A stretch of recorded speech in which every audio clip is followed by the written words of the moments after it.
তো অনেক দিন পর জলজিরা পেয়েছি। আমাদের ওখানকারটা একটু আলাদা, এখানকারটা একটু আলাদা।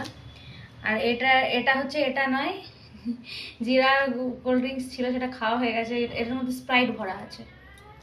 এখন স্প্রাইট দিয়ে, ঠান্ডা জল দিয়ে,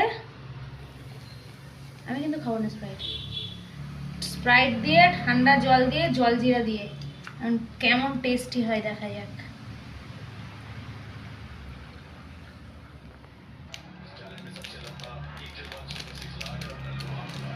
ছিটতে পারছি না, একটা দিয়েছি কিন্তু ওটা হয়নি।